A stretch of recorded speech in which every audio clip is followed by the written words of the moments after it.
a veces lo que las cosas creen, lo que los seres humanos creen que las cosas son o van a ser, dista mucho de lo que terminan siendo con la perspectiva histórica. Yo tengo entonces una pregunta ontológica no respondida, pero fundamental. Me da la sensación que lo que plantean Alberto y Andrés en el libro es que el Frente Amplio es algo nuevo en relación a, desde el punto de vista político, a lo que son las dos coaliciones que hegemonizan y se alternan el poder, o que comparten el poder durante la transición de, si queremos consensuar, los 20 años, del 90 al 2011. Entonces, primera pregunta, ¿es el Frente Amplio algo nuevo? ¿O es una irrupción de una izquierda que estaba afuera del escenario político? Por lo tanto, es izquierda en el clásico escenario del siglo XX, del eje izquierda-derecha. Es una izquierda real, entonces, que estuvo sumergida por mucho tiempo debajo de la izquierda que administró el modelo neoliberal de acuerdo a lo que fueron los dictámenes del mundo que le tocó vivir post-Guerra Fría, desde el 90, del consenso de Washington en adelante. Yo creo que hay una tensión no resuelta. Entonces, si el Frente Amplio es la erupción de algo nuevo desde el punto de vista cultural y también político, diferente a la vieja izquierda del siglo XX, o es el desentierro de esa izquierda que estuvo subsumida durante un periodo histórico relativamente importante, como son los 20 años de irrupción de la globalización y del modelo neoliberal sin contrapeso. Y yo me temo que el Frente Amplio no tiene resuelta esa pregunta. Creo que hay un sector del Frente Amplio que se siente depositario de vieja izquierda. Hay un rojerío bolivariano ahí sin duda, ¿no?, que tributa de las viejas banderas del Che Guevara, en versión comandante Chávez, las boinas, los puños en alto. Y para ese mundo siempre ser más de izquierda es mejor. O sea, todo aquello que se acerca hacia el centro o la derecha es progresivamente más malo en la medida que está más hacia allá, en una coordenada clásica, ¿no? Repito, de las lógicas políticas del siglo XX. Hay otras, sin embargo, o hay ciertos brotes de cosas que son distintas, y son distintas básicamente más que por una identidad política, por una adscripción generacional en el Frente Amplio, y sí son nuevas las formas de organización, el peso de la asamblea, del horizontal, lo indiscutido del peso del discurso feminista, por ejemplo, tanto entre hombres y mujeres dentro del Frente Amplio, por lo menos como yo lo veo de afuera, cuestiones que se asumen por naturaleza, una aversión al conflicto. Son muy buenos los tips que tienen al final del libro, ¿no? Así, tirando unos pocos tips sobre características del Frente Amplio muy agudo. Esa aversión al conflicto como un fenómeno de época millennial. Esto es lo que discutíamos el otro día con Alberto, ahí comiéndonos unos rollitos árabes exquisitos. Y yo me planteo esa pregunta. Yo tiendo a pensar, y quiero creer también, que el Frente Amplio es más la expresión de un fenómeno que va más allá de lo político y que es más complejo que el propio Frente Amplio, que tiene que ver con una transformación cultural, ¿no?, de la humanidad toda, que es mucho más manifiesta en las nuevas generaciones por una serie de condicionantes históricas.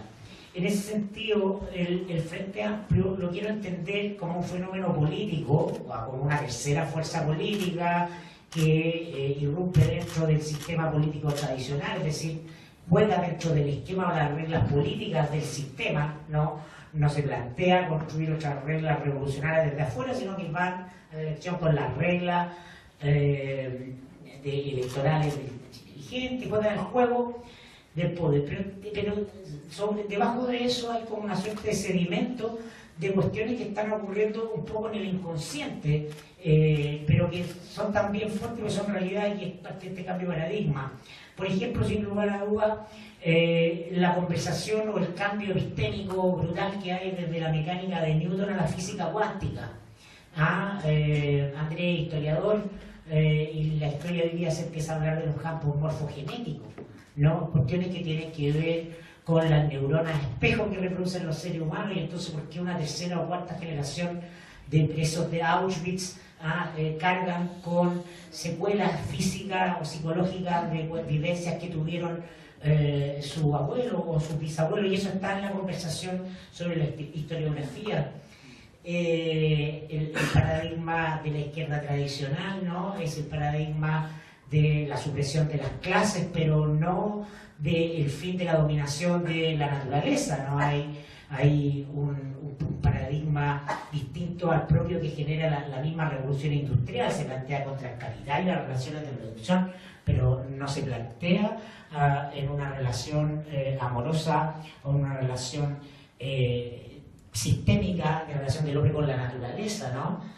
Y hoy día estamos hablando de la interacción de todos los sistemas vivos, es el paradigma de la complejidad.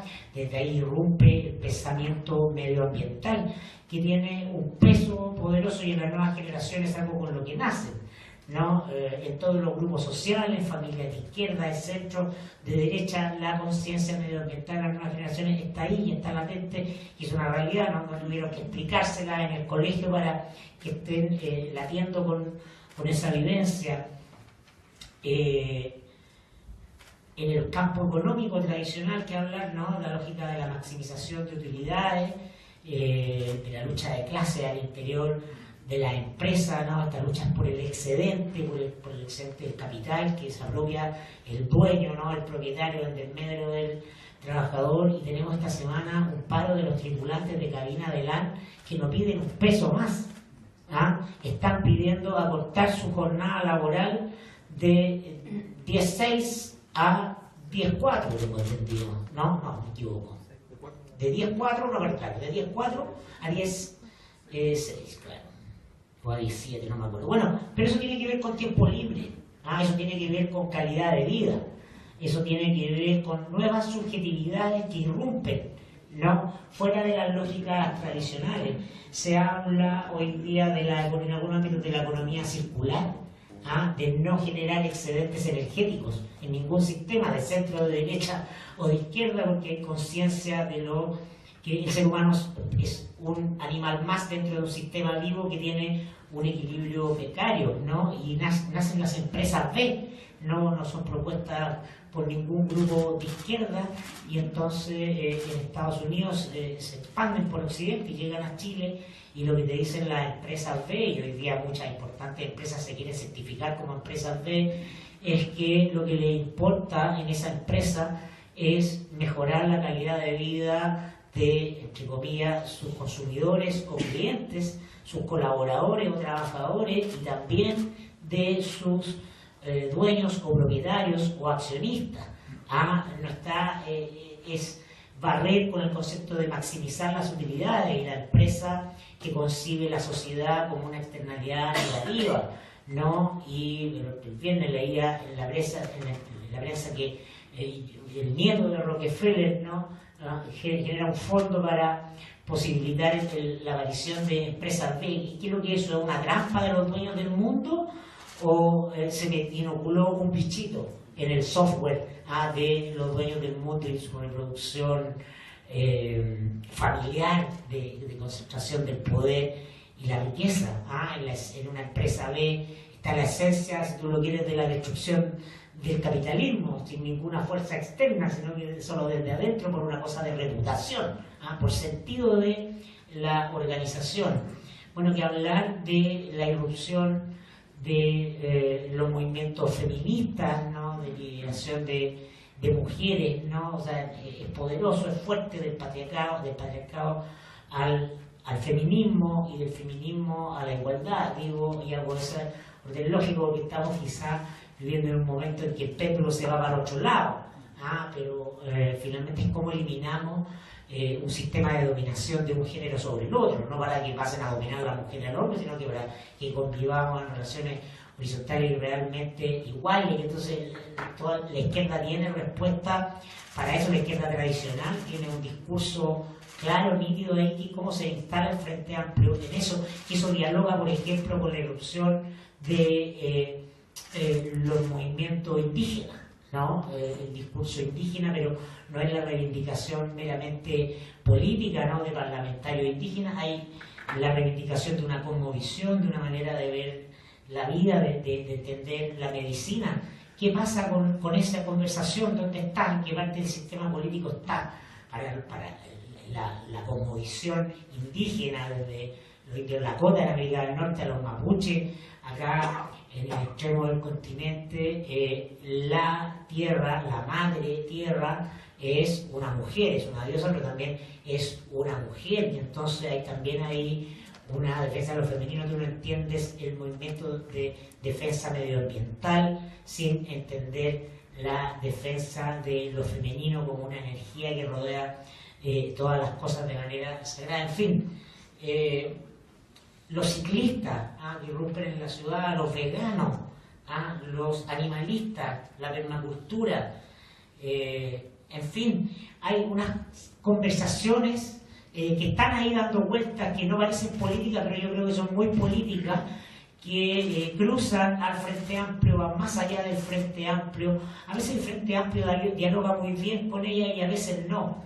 Entonces, esta conversación que Alberto podría tener una sensación que catalogó un poco de hereje el otro día, o algo le irritó de esa conversación como parte del sistema de dominación tradicional, me interesaba tenerla también acá, porque creo que es súper pertinente. Yo creo que el Frente Amplio es parte de un cambio en la cultura, que va mucho más allá de la supresión del capitalismo, el asalto final de los banderas rojas al poder político formal.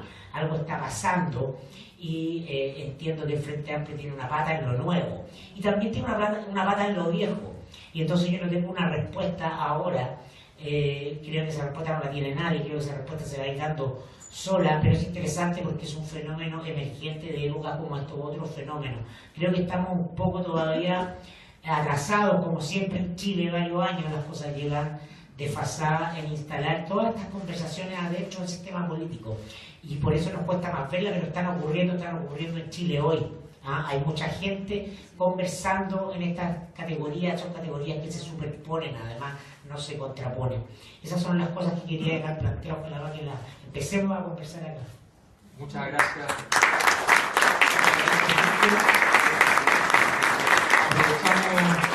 Aprovechamos a saludar la incorporación de nuestro diputado favorito, Renato Guarín, diputado por Revolución Democrática. Y es el turno de Laura. Nos dejamos al final a Renato porque se portó mal y llegó tarde. Muy bien, muchas gracias. Muy buenas tardes. Yo quisiera además partir diciendo que yo nunca he sido invitada a la casa de Alberto a comer nada. Aquí lo noté, aquí para tener claro, yo la verdad que me fui muy sorprendida por la invitación a presentar el libro. Hoy día cuando leí la segunda, encontré que había fallado la Bea Sánchez. No, y que no, fue no como fuiste el reemplazo.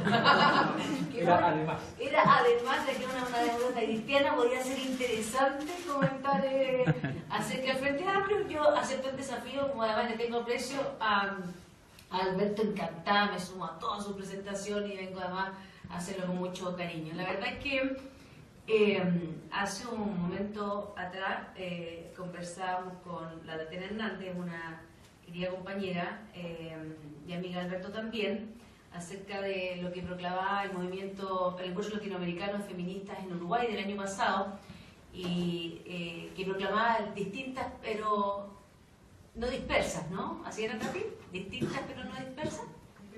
Diversas pero no dispersas. Y con eso tratando de luchar por tener una única voz, reconociendo nuestras diferencias y reconociendo además los avances que las mujeres hemos tenido a lo largo de la historia en la región, y orgullosa de aquello y esperanzada en que el mundo ha cambiado y contenta de que todo es distinto. Antes de ayer me tocó asistir, ya en mis últimos días como directora de la primera mujer directora de la Corporación Nacional del Cobre, a una cena que hacen siempre, lo organiza SESCO, que es una institución mayoritariamente compuesta por personas pro PPD, y de apellido, ¿cómo se llama la que dirige el GAM? Simpática. simpática esta cabra, que era hermana de otra cabra que de lente. Sí, la pareja del La director de pareja TVN. de- Sí. La gracia de ser periodista, que no fácil. El nombre, esa, porque es encantadora, es la presentación de la cena. Alejandra Wu.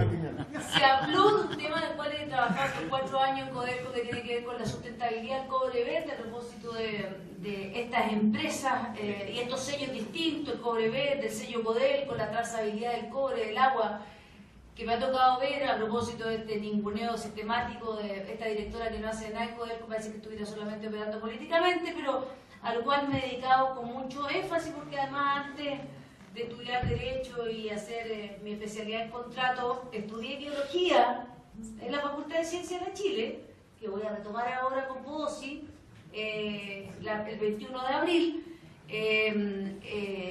Así que la de la sopa de Oparín me encantó, porque puta, leí el libro de la sopa de Oparín. Y dije, puta, los cabros son multifacéticos, hablan de la sopa, se pasan para allá, para acá. Se notaba la doble presencia de los autores, pero volviendo al tema del feminismo, porque puta, ando más dispersa que la Greta, pero volviendo al tema del feminismo, perdonen la grosería excesiva, pero ando cansada. Al tema del feminismo estábamos en la cena seco, todo bien, hablando de la sustentabilidad, todo perfecto, una minería moderna, una minería que avanzaba, y a la salida yo veo que estaban entregando unos tarjetones y yo pesco uno de ellos y decía Platinum. Todo de nuevo, era retroceder en la minería de años, que era un prostíbulo elegante para los mineros que ganan buena plata y para que se fueran después de la cena seco, organizada por estos sectores. Entonces al final yo tuve la sensación de que hacemos como que cambian las cosas, pero en realidad nada cambia. Ese sentimiento de frustración que también puede tener una mujer que recién cumplió los 50 años, y que al final, claro, como que no tengo la ilusión y esperanza que tenía en la década casi de los 90, 85, cuando tenía 18 y estaba en el movimiento estudiantil y después el movimiento universitario. Eran otras épocas, eran otros tiempos, y claro, no puedo relatar.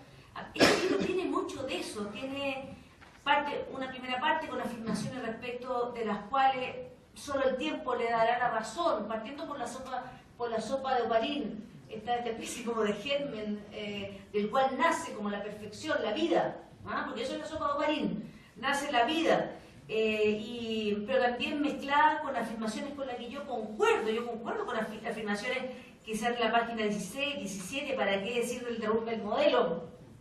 Si el finado Adolfo Saldívar hablaba en su tiempo de la corrección del modelo, con otros énfasis, por cierto, pero todos lo creían loco. Después terminó casi loco cuando se fue embajador de Piñera, pero él hablaba de la corrección del modelo y en ese tiempo nadie le creía mucho. Tú te acordarás, él decía que el sistema, que este modelo no era eficiente. Entonces, claro, es una mezcla de afirmaciones como muy fundamentalistas de esta sopa de Oparín, y pasa por otras cosas en las cuales yo comparto absolutamente, la página 26, 27, 32, 39, cuestiones que yo estoy totalmente de acuerdo respecto de lo opresivo del sistema, de la incapacidad de la coalición gobernante de hacerse cargo de esa opresión, de la comodidad en la cual circularon ciertas afirmaciones como de infantilismo de la coalición, cuando se habla de estos rostros amables, al orden social. Entonces de repente se va a aparecer el Frente Amplio como una suerte de ángeles que están en ciertos niños buenos, angelicales, rostros amables.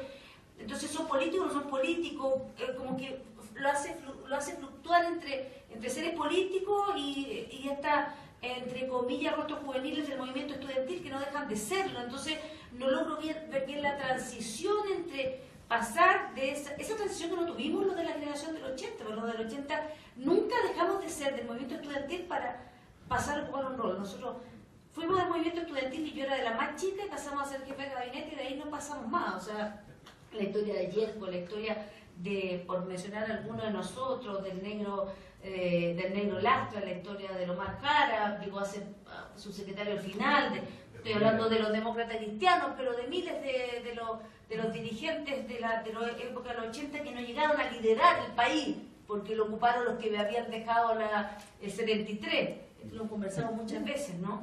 Entonces, claro, está como no evolución tampoco los rostros amables al orden social, con una mirada escasamente conflictiva, y ahí me pierdo yo, ¿no? Es interesante el análisis del proyecto bacheletista y por qué su fracaso. Esto lo hemos comentado varias veces con Alberto. Es interesante además trabajar más sobre eso, porque yo creo que ahí hay una crítica que solo la historia hará en su justa medida. Con el paso del tiempo habrá que remirarlo. Tú tenías una primera aproximación muy justa con la cual yo coincidía al inicio, pero incluso esa después tendrá muchas remiradas. Una interesante de nuevo y sesgada mirada del centro, me causa mucha risa como la izquierda siempre analiza el centro. Voy a ver si encuentro la página cuando dice la izquierda preocupada de tanto y el centro preocupado de que la derecha cumpla con su objetivo. Puta, puse tantos papeles, pero como los entregan a Chile son de mala calidad, se les pega. Entonces, como una universidad estatal que con suerte se compra lo más barato, entonces, haciendo cuestión, pues en eso estamos. Entonces, dice, la estructura de esta denuncia es triple: a la derecha política, por ser simplemente el brazo político del interés económico; al centro, por ser culpable de haber pactado con la izquierda para hacer justo lo contrario, defender los ideales e intereses de la derecha. Y una hueá que siempre me duele en el corazón, porque no todo el mundo es igual, no todo el mundo es Walker. Y a la izquierda, por ser excesivamente Walker Patricio, Walker Matías, Walker Ignacio un poco menos. Y a la izquierda, por ser excesivamente complaciente al momento de aceptar los elementos estructurales de la sociedad neoliberal, con lo que comparto, salvo el tema del centro y toda esta reivindicación que hacen Arriagada y los partidos de centro con School, y que yo además lo cito mucho cuando me ha tocado hablar del rol de los partidos de centro. ¿Qué es el Frente Amplio? De nuevo, yo comparto mucho respecto a las afirmaciones, mucho respecto a la ilusión que genera para el país esta forma, este reclamo, esto que nosotros no nos atrevimos a hacer ni a decir. De hecho, hoy día la tercera decía: Mayol presenta hoy polémico el libro sobre el Frente Amplio. Yo no sé por qué le ponen polémico a algo que debiese ser natural. Porque quieren ver. Claro, posiblemente. No lo dejaste con el titular, lo estás diciendo tú. Lo que sí me sorprende es que, en definitiva, el solo centrarse, a mí como que me hace falta el centrar el éxito solo o centrarlo mayoritariamente en el concepto de gratuidad, ¿ah? Y dejar de lado o abandonar la progresividad, que para sí los partidos de centro siempre han sido la progresividad, la tranquilidad, entre comillas, o lo progresivo que siempre ha significado para el ciudadano medio de nuestro país algo que genera mayor seguridad, por decirlo así. Hoy día yo hablaba a propósito del sello Codelco con un ingeniero comercial, un colega de Codelco de la AFP, y le dije: ¿qué pensás tú del término de la AFP? Me dijo: Laura, eso no va a pasar nunca. Le decía un ingeniero comercial de la Chile. Claro, el ejecutivo de Codelco tampoco va a tener otra posición. Lo que se va a lograr es hacer cambio, que lo saben todo, que es el discurso. No sé si el resto de la población logra sumarse con distinto ímpetu a la definición que hace el Frente Amplio sobre gratuidad, sobre el término de la AFP, y no son más que solo añoranza. Para terminar, está por verse lo que va a pasar, pero yo siento que aborda un tema muy importante, que es el meollo de este libro, y que plantea la necesidad, particularmente, yo lo percibo, la necesidad de escuchar, de pensarse y escuchar.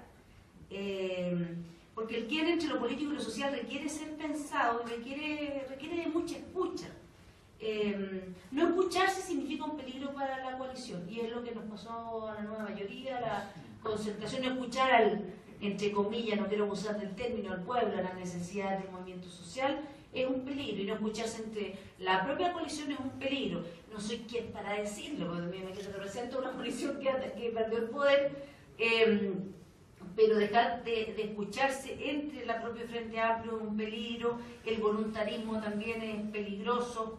Las fuerzas y los procesos tienen su tiempo, más cuando está en riesgo perder el sentido final, que es el sentido justamente que insisto, se plantearon, como puse como ejemplo anterior, el movimiento feminista en el último encuentro latinoamericano, que esta idea de diversos pero no dispersos, de poder confluir en ciertos sentidos comunes que no nos hagan perder el objetivo final para el cual todos nosotros nos sentimos, o ustedes, perdón, mejor dicho, se sintieron convocados. Eso, muchas gracias.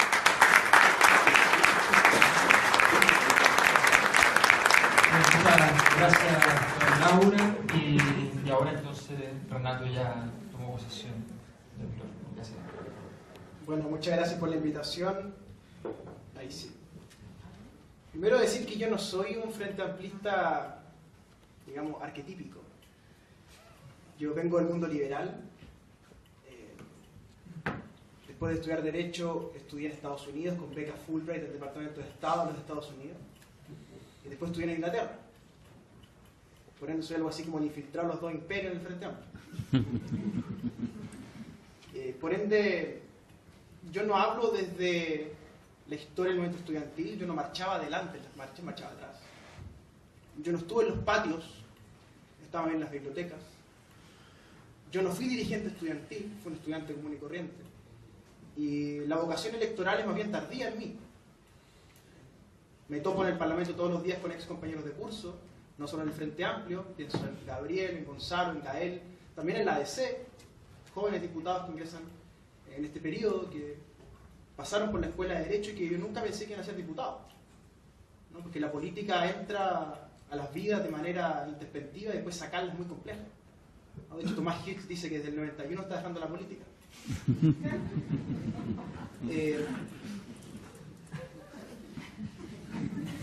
Está bueno para Twitter. Bueno, después de ese entremés, en la obra de Alberto Mayol hay una tesis, yo diría, global, que es la tesis del ciclo. O sea, si hay algún intelectual en Chile que se ha tratado de arrimar, ¿no?, a la historia contingente y de entenderla y de desguazarla hasta ver sus componentes más íntimos, ¿verdad?, su intestino y demás, ha sido Alberto. ¿No? O sea, todos los libros de Alberto remiten más o menos a una idea del ciclo político. El derrumbe del modelo habla del ciclo, el fantasma de la concertación también habla del ciclo político, Autopsia habla del ciclo político, y este libro habla del ciclo político. Al punto que este libro, me parece, levanta una tesis bastante sugerente, que es que el Frente Amplio es el hijo del ciclo político, ¿no? Entonces, el intelectual del ciclo es parte del hijo del ciclo y escribe ahora la historia del hijo del ciclo. Muy interesante, creo yo, ¿no?, verlo así, ¿no? Entonces, quiero tomar esta idea del ciclo que el profesor Mayol ha, digamos, construido en su obra y tratar de estirarla y ver cuáles son, a mi juicio, los tres ejes fundamentales del siglo que estamos viviendo, así como su proyección en la próxima década y la manera en la cual el Frente Amplio se ajusta o opera, digamos, en esa contradicción que quiero analizar con ustedes. La primera tensión evidente es el capital y el trabajo. Cuando Marx escribe El Capital, Europa no estaba lleno de obreros. Esto es muy importante entenderlo. Era el desarrollo del mundo obrero recién. Europa no estaba lleno de asalariados ni de eso que Marx llamó proletarios. Era el desarrollo recién del proletariado. Y por ende también de las altas burguesías controladoras del capital. Cuando Marx describe el capital, habla de los medios de producción. O sea, el capital son medios de producción. ¿Cuáles medios de producción? Estamos hablando de segunda mitad del siglo XIX. ¿Cuáles medios de producción? Primero la tierra, ¿sí?, medio de producción por antonomasia, desde épocas pretéritas, ¿verdad? Y en segundo lugar las primeras máquinas algodoneras, ¿verdad?, las primeras máquinas de cosecha, que le dan a una cierta burguesía que tenía ese poder sobre los medios de producción, sobre la tierra y las máquinas, un poder político y un poder empresarial que fue capaz de dominar Europa durante un buen trecho de la historia, ¿no? Sin embargo, el capital tiene una historia. Y esto es muy importante entenderlo para la izquierda. El capital tiene una historia. Si el capital eran los medios de producción, la tierra y las máquinas en el siglo XIX, el siglo XX reemplazó esos medios de producción dominantes. Y la máquina y las tierras, y los dueños de las máquinas y las tierras, terminaron todos sumergidos debajo del gran poder del capital financiero. El capital financiero en el siglo XX, ya entrado en nuestro siglo XXI, lo que ha hecho es dominar, bajo todo punto de vista, a los otros medios de producción. A la tierra, por ejemplo, a las máquinas, por ejemplo. El capital financiero se apropia de las condiciones productivas de las sociedades modernas, básicamente a través del instrumento general que conocemos como crédito, y el crédito primero a las pequeñas y medianas empresas, mega endeudadas, que terminan trabajando para el banco finalmente. Hablamos de emprendedores, sí, pero emprendedores hiperendeudados. Y por supuesto también los créditos de consumo, que todos me imagino conocemos. los créditos hipotecarios, donde están las casas, ¿verdad? Y algunos inventos locales como el nuestro, del crédito con aval del Estado, donde aparece el crédito en la educación. Pero la lógica es la misma, la lógica del capital financiero dominando estructuralmente las otras formas de capital. La tierra, ¿verdad? Las máquinas. El proceso chileno, desde el 64 en adelante, es básicamente la pérdida del poder de aquellos que eran dueños de la tierra versus aquellos que se hicieron dueños del capital financiero. Y uno puede ver desde el 64 en adelante cómo muta la élite, no, yo hablo de la fronda en otro lugar, porque el medio de producción dominante es lo que determina las características sociales de la sociedad que vivimos. Cuando la tierra era el medio de producción dominante, la hacienda era por ende el concepto central, por ende toda la sociedad giraba en torno a la hacienda. El sistema electoral giraba en torno a la hacienda, el matrimonio giraba en torno a la hacienda, el sistema productivo giraba en torno a la hacienda. Pero una vez ocurrida la primera reforma agraria del macetero, ordenada de Estados Unidos por el presidente Kennedy, ejecutada por Alessandri, la segunda reforma agraria del presidente Frei Montalva, la tercera reforma agraria de la Cora, y por supuesto después la consolidación de ese movimiento agrario en la dictadura de Pinochet. Porque sabrán ustedes, en mi caso lo sé de sobra por mi zona, que muchos agricultores de derecha celebraron el golpe creyendo que le iban a devolver las tierras. Y no pasó eso. No les devolvieron las tierras. Hicieron una especie de trueque que les devolvían las tierras, pero les cobraron impuestos, fue que quedaron igual la gente. Y el poder agrario se volvió a concentrar. ¿Esta vez en quiénes? En los dueños del capital financiero. Y por eso Angelini, Lux y compañía son dueños prácticamente de todo el Valle de Distrito, porque acumularon el capital financiero y compraron la tierra. Noten ustedes que en el Frente Amplio nadie está proponiendo una reforma agraria. Curioso, somos de izquierda, ¿no? Si tenemos la herencia de la Unión Popular y de Allende colgada en las murallas, literalmente. ¿Por qué nadie propone una reforma agraria hoy día si la tierra está más concentrada que el 64? Más concentrada. Hoy día hay menos propietarios sobre más tierra. ¿Por qué? Porque el poder ya no está en la tierra. Porque hacer una reforma agraria, claro, solucionamos algunos problemas contingentes, ¿verdad? Pero el problema político central no lo tocamos. Porque lo que hay que tocar es la banca. Porque el capital financiero es el dueño del modelo, ya no es la tierra. Y esta es la gran revolución capitalista que vivió Chile. No, esa es la modelización capitalista que le gusta a Carlos Peña. El paso de la hacienda al MOL, el paso de la hacienda a los créditos, el paso de los dueños de la tierra a los dueños de los bancos, y en su caso, por supuesto, la AFP, que son fondos de inversión que lo que hacen es básicamente tomar el 10% del trabajo bruto, ¿verdad?, de toda la sociedad, llevarlo a la bolsa de comercio, comprar acciones, preferentemente acciones de bancos. O sea, los bancos nos prestan la plata con préstamos muy caros, los bancos son dueños de las hipotecas, los bancos son dueños de los créditos con aval del Estado en educación, los bancos son dueños del préstamo de consumo, los bancos son dueños de las microempresas a través del crédito, los bancos reciben nuestra plata a través de la AFP en la bolsa, los bancos son el corazón del modelo económico chileno y los bancos son, a mi juicio, el gran adversario político del Frente Amplio. Tal como el capital financiero nos demuestra que el capital tiene una historia, el trabajo, el concepto marxista de trabajo, también tiene una historia, aunque no lo parezca. Porque durante casi un siglo y medio dijimos trabajo para decir trabajo humano. Hoy día, en cambio, hay que apellidar humano al trabajo. ¿Por qué? Porque apareció el trabajo robótico, que no son las antiguas máquinas del siglo XIX que requerían un humano operando la máquina, sino que aparece el trabajo robótico sin humanos, que aspira a reemplazar al humano en su función. Esto es muy interesante. Según un paper de Stiglitz, que no es ningún venezolano, un robot es capaz de reemplazar entre 5 y 15 trabajadores. Un robot. Una importación masiva de robots podría dejar un desempleo estructural en Chile por 50 años. O sea, si los más de Lux y Angelini se colocan de acuerdo, podrían dejar desempleo a una gran masa con la robótica. Entonces es muy interesante ver la tensión conceptual, la dialéctica, dirían los ciúticos, ¿verdad? No le quiero ser ciútico a Hegel, sino a los que citan a Hegel. La dialéctica ya no es capital y trabajo. La dialéctica es capital financiero y trabajo humano. No es cualquier tipo de capital, no es cualquier tipo de trabajo, es un tipo de capital muy situado en nuestra condición social y un tipo de trabajo muy situado en nuestra condición social. Trabajo humano y capital financiero. En esa tensión, el Frente Amplio, a mi juicio, tiene que estar del lado del trabajo. Lo que no es lo mismo de estar del lado de los trabajadores.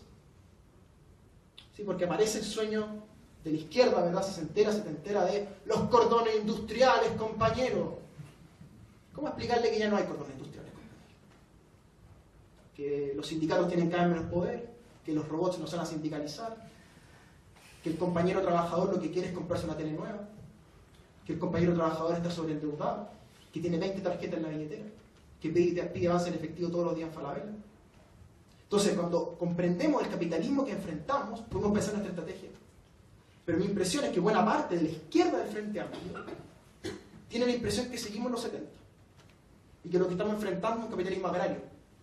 Y no es un capitalismo agrario, es un capitalismo neoliberal financiero.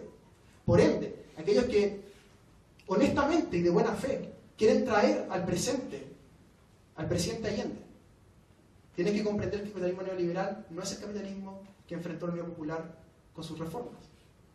Y los liberales del Partido Liberal tienen que entender que este capitalismo no es el capitalismo de Balmaceda del 91.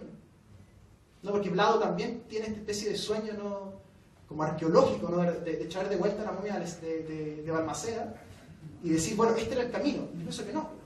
Muy simpático Balmaceda. Yo tengo familiares que dieron la vida por Balmaceda, tenemos grandes extensiones de terreno, sobre lo cual no me voy a referir, por el balmacedismo, ¿cierto? Pero el balmacedismo no sirve hoy día, como tampoco sirve el allendismo. Hay que comprender el capitalismo neoliberal como un nuevo tipo de capitalismo, que no es el capitalismo agrario. Porque si fuera el capitalismo agrario, hagamos reforma agraria entonces, pues compañeros. No hay que hacer eso, hay que hacer una reforma capital financiera a los bancos, a los créditos de consumo, a las condiciones laborales en Chile, que es distinto a la cuestión agraria. Entonces hay una tensión conceptual en la época, en el ciclo, como diría el profesor, del capital y el trabajo, que se redefine en Chile en varias cuestiones, en la AFP, ¿cierto?, en el mercado laboral como un todo, en la crisis del sistema bancario, en el hiperendeudamiento de la familia, ¿cierto? Muchos fenómenos que lo que nos muestran es, se gana poco trabajando y se gana mucho especulando financieramente. Y esto es lo que demostró, creo yo, con gran certeza, y algunos errores, el profesor Piketty, ¿cierto?, en su gran libro El capital del siglo XXI, que demuestra cómo el capital rinde muchísimo más que el trabajo, y esto en Chile es evidente todos los días, ¿verdad? Primera tensión conceptual. Segunda tensión conceptual. Hay un problema moral en Chile, muy profundo, de, yo diría, raíces antropológicas bien largas, que es que hay una moral en las élites y una moral en los ciudadanos. La moral de las élites nos dice que pedirle plata a SQM no está tan mal, que todos lo hacían, que por qué hacemos un escándalo. Como decía Enrique Correa, no es corrupción pura y simple, como si hubiera corrupción de un tipo y otra pura y simple, ¿no? El jurista Enrique Correa, a quien yo le dedico un gran libro, El Lobo y Feroz, editado por supuesto por Editorial Cataluña, que se lo recomiendo. Y en ese libro también, lo que yo señalo es que detrás de la industria financiera del lobby en Chile, lo que hay es una cuestión moral. ¿No? La cuestión moral de las élites que se sienten con la posición moral de interferir las políticas públicas en el Parlamento y en diversas instancias sin mayor contrapeso. O sea, SQM se sentía con el derecho a intervenir legislativamente. Agua Andina se siente con el derecho, Corpesca se siente con el derecho, porque son los afectados por la regulación y ellos creen que así funciona el modelo. Porque así funciona el modelo realmente. Entonces, es bien curioso que las élites justifican a personajes como Longueira, pero las mismas élites son capaces de crucificar a los trans, o directamente a los gays, o a las lesbianas.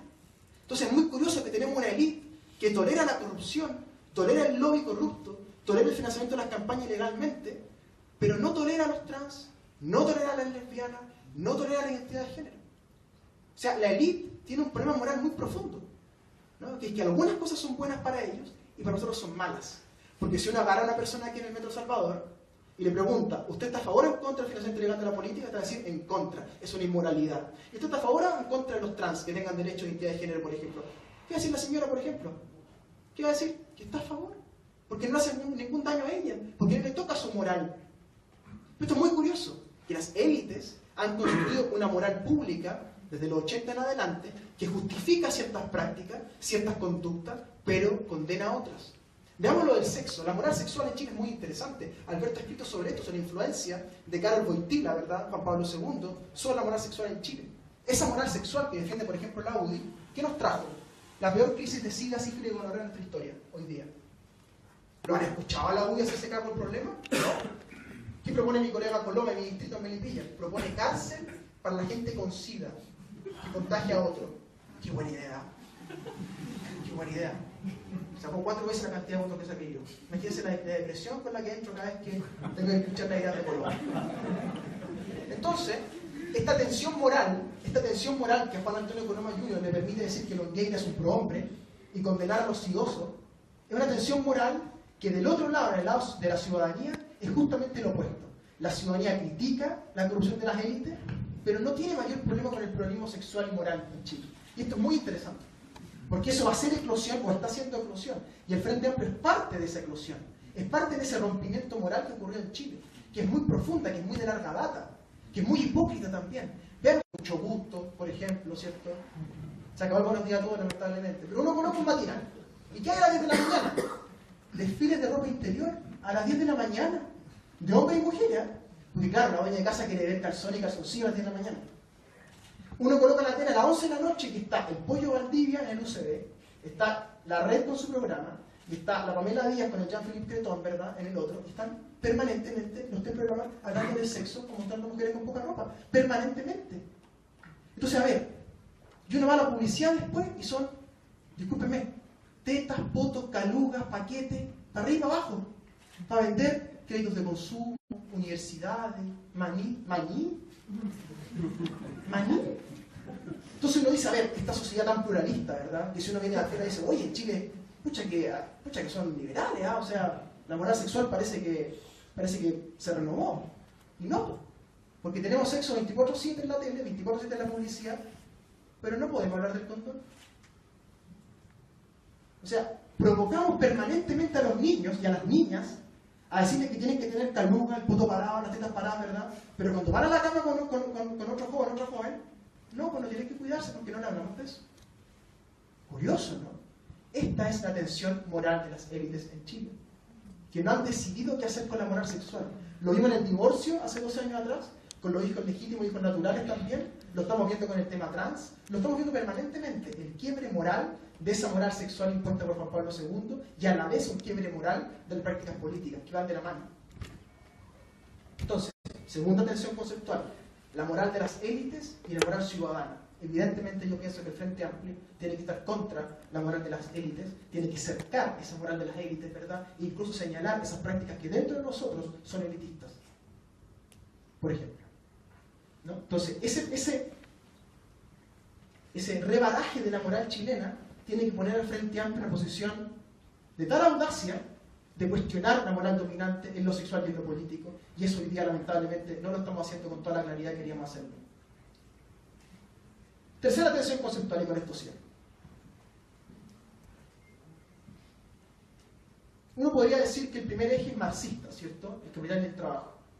Uno podría decir que el segundo eje es nietzscheano, de Nietzsche, la moral, ¿cierto? La moral de esclavo, ¿verdad?, que nos impone la élite, versus la moral del superhombre que trae el Frente Amplio. Estoy metaforizando.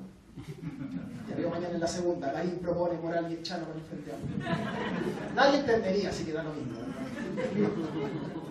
Si tienes suerte puede ser luz. Bueno, y si nos va mal el montador, ¿verdad?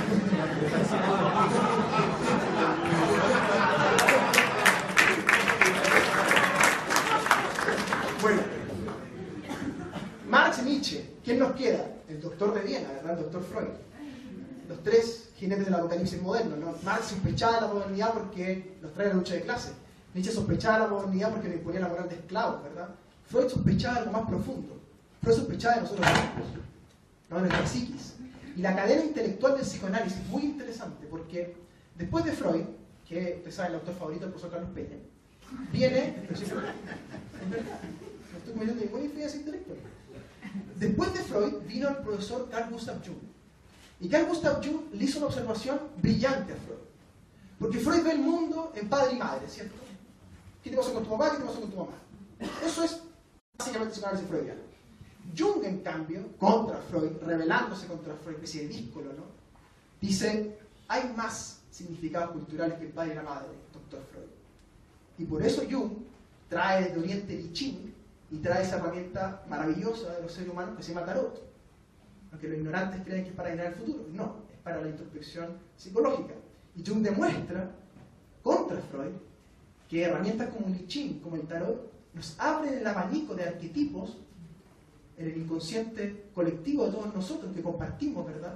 Y aparecen figuras como la rueda de la fortuna, el colgado, ¿verdad?, el mundo, y también figuras femeninas que se bifurcan La sacerdotisa, por ejemplo, la emperatriz. La sacerdotisa es la mujer introvertida, ¿verdad? Para adentro, depresiva, como yo siempre pienso un poco en la Greta Parra con ese arquetipo, ¿verdad? Y está al otro lado la mujer, la emperatriz fecunda, ¿verdad? Que en la carta está embarazada, que se une con el rosal de la carta, ¿verdad? Son dos modelos femeninos distintos. Pero el modelo freudiano de padre y madre no ve esta sutileza de los arquetipos. Y en cierto sentido lo que está pasando en Chile hoy día es que estamos pasando, y discúlpeme la sotiquería, de una sociedad freudiana muy marcada por la figura del padre, Pinochet, Lagos, por ejemplo, y la madre tardíamente, la señora Bachelet, a una sociedad más bien junguiana, con más arquetipos, con más significados, ¿no?, culturales. Y ahí aparece una tensión conceptual muy interesante, que es el cuerpo y los derechos. O sea, ¿qué llamamos cuerpo y a qué tipo de cuerpo le vamos a adjudicar qué derechos? Hasta hace 20, 25 años era más o menos obvio que un cuerpo con pene tiene más derechos y más privilegios en la sociedad que un cuerpo sin pene o con vagina. Sin embargo, el feminismo cultural, yo diría levantado básicamente por Judith Butler, que es una autora muy importante en el mundo de la academia, lo que hace es posicionar el cuerpo femenino, sin pene en este caso, no una negación al falo freudiano, con los mismos derechos y impugnando los privilegios del otro cuerpo. Y esto es la tensión entre a qué tipo de cuerpos le damos derechos y a cuáles no. O sea, el cuerpo femenino cobra menos dinero por igual trabajo que el cuerpo masculino. Curioso. Curioso, ¿no? El cuerpo femenino, que se embaraza, cuyo útero contiene a la guagua, tiene que soportar mayores deberes reproductivos que el hombre. Curioso también. O sea, la discusión del aborto, la discusión reproductiva en general, es una discusión sobre el cuerpo, el estatuto jurídico y político del cuerpo. Y esta discusión tiene un contexto más amplio que viene de la biopolítica, ¿no? Giorgio Agamben, una línea que remite pues, probablemente a Foucault, ¿no? Que es, bueno, cómo el poder en su máxima expresión, no solo el poder político, también el poder empresarial, que es muy político también, va modelando el cuerpo. Cómo el modelo productivo va afectando el cuerpo. Y la discusión del cuerpo en Chile está apareciendo en muchos lugares. Con el feminismo, por ejemplo, el feminismo es una impugnación a las categorías tradicionales de cuerpo y derechos. El feminismo abre la puerta, por ejemplo, al mundo gay, al mundo trans, al mundo de la diversidad, ¿verdad? Otros tipos de cuerpos dotados de derechos, sí que el conservadurismo se va a oponer, por supuesto, porque el cuerpo conservador es uno solo, y en general con P, ¿no? Pero el cuerpo, como categoría abierta, filosófica, está en disputa. Y está en disputa en varios sentidos. Quiero meterme en uno para terminar, que me parece que es urgente meterse. La crisis de salud mental que hay en Chile. La depresión, el estrés, el colon irritable, la fibromialgia, el bruxismo, acá en la película, son prácticamente epidemias. ¿Por qué? Porque al parecer, tal como indica Byung-Chul Han, un gran autor coreano, que está sobrecitado, por ende no lo voy a citar ahora, está cada vez más sobrecitado, como que ya no hay ninguna gracia citar al coreano, porque a todos lo citan, ¿verdad? Herder se ha hecho en América, porque los libros del coreano valen como 30 lucas cada uno. ¿Qué ocurre? ¿Por qué el estrés aparece con tanta fuerza? ¿Por qué? Es porque el modelo productivo lo que hace, en resumidas cuentas, es que al antiguo trabajador sindicalizado, ¿verdad?, que sufría las condiciones y el rigor del trabajo mal pagado, ¿qué hacía ese trabajador? Se sindicalizaba, salía a marchar, armaba los cordones industriales, se metía al PS, apoyaba a Allende, ¿verdad? Después apoyaba al Tamirano, ¿cierto? O se metía al MAPU, era director de un banco, ¿no? Pero el día el trabajador que está explotado, que se da cuenta que lo están explotando, no se organiza con el sindicato y sale a marchar, se deprime y va al psicólogo. Y con el psicólogo comprende la verdad última del modelo, que es culpa tuya. ¿No? Entonces el obrero, el trabajador deprimido, el asalariado deprimido, se convence de quién es el culpable. Y no le cuenta a nadie. Y están todos en la misma. Están todos yendo al psicólogo por las mismas razones más o menos, por estrés, bruxismo, colon irritable, una serie más, ¿verdad?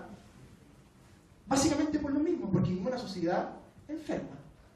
Porque el modelo productivo nos enferma. Pero llegar a esa verdad tan profunda que es política, claro, es bien difícil cuando la armazón social contiene, con psicólogos, con psiquiatras, ¿verdad?, ese dolor social. Y lo que hace es atomizarte y te saca del campo político. Y por ende, la violencia política que antes ese trabajador explotado dirigía contra el régimen político, contra el empresariado, hoy día la dirige Yo voy a ser breve porque hay una razón muy de peso y es que hay un corte en la peli. Entonces, y la biblioteca cierra a las 9, entonces va a haber que comer rápido. A ver, la pregunta que plantea Mirko, ¿es algo nuevo o es la izquierda sumergida? A ver, puede ser algo nuevo sin necesariamente cumplir todos los requisitos que plantea Mirko. Yo en general soy bien descreído de las cosas nuevas. Yo he trabajado mucho sobre temas de transformaciones en la historia y transformaciones culturales en particular, de una área de especialidad que obviamente la gente no conoce por los libros sobre ciclo político, pero en realidad eso es lo que más he trabajado. Y en ese contexto soy un convencido de que normalmente cuando las transformaciones fracasan, lo que ocurre es lo que se llama en sociología la regresión al hábitus, o la regresión a lo que había antes. En el caso actual, por ejemplo, fracasa todo el proceso de ordenación mundial y Putin va y astutamente dice, les ofrezco la Guerra Fría. Y la gente dice, uff, al fin, algo que entienda, o sea, déme la Guerra Fría, démela inmediatamente, démela, o sea, al menor precio posible, y démela.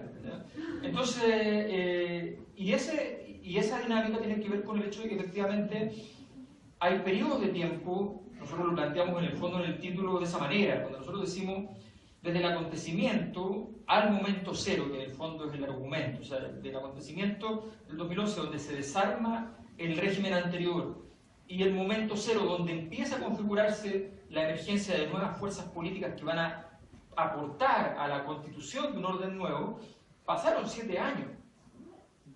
Y en esos 7 años se produce esta cosa de que, la típica cita de que una época que no ha terminado de morir y una época que no ha terminado de nacer.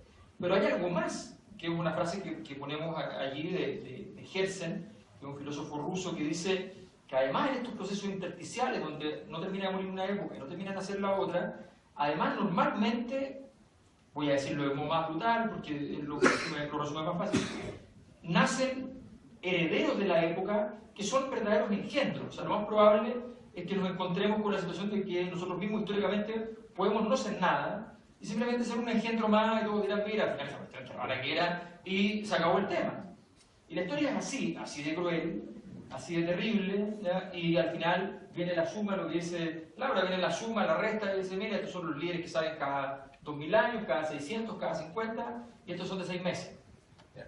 Y es así, o sea, hay una cuenta terrorífica porque además probablemente cuando saca la cuenta cualquiera de los líderes hoy presentes en el mundo probablemente es muy difícil que lo sepa mientras está vivo hasta dónde va a llegar. Por de pronto, mencionaba aquí Karol Wojtyla, cuando murió parecía no solo el líder nacido cada 2000 años, sino que parecía realmente el heredero consecuente de hace 2000 años.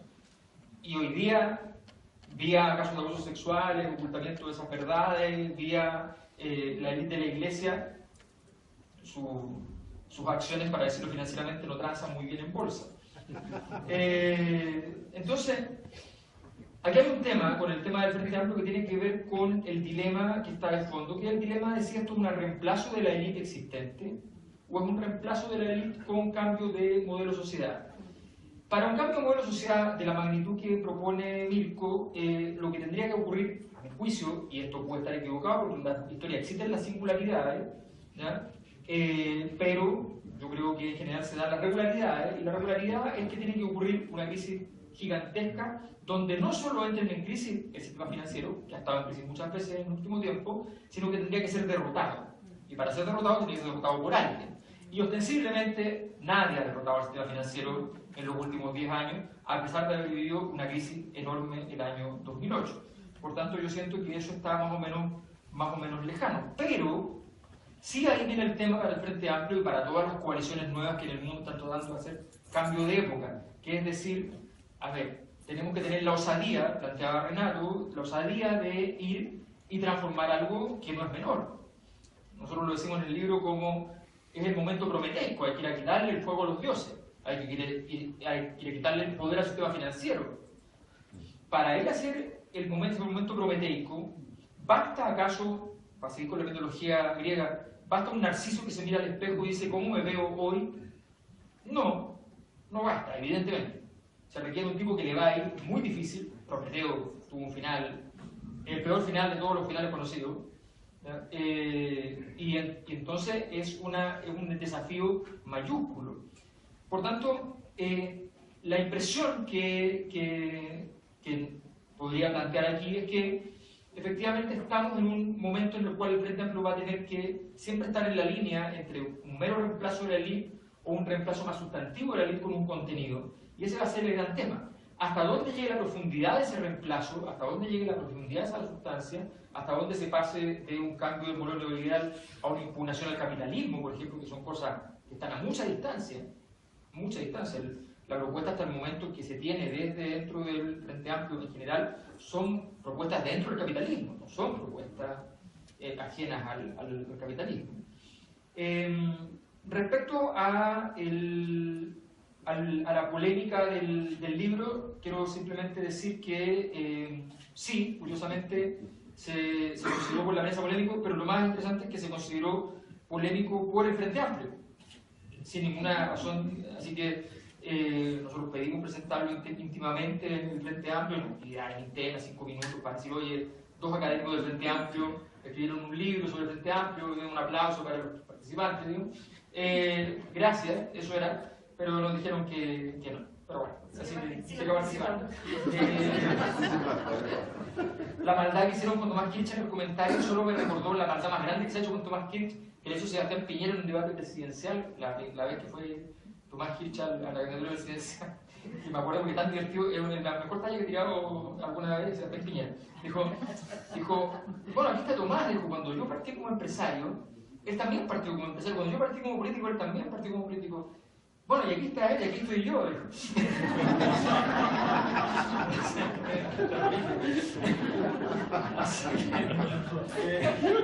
No, eso fue. Así que lo que se dijo aquí no es nada.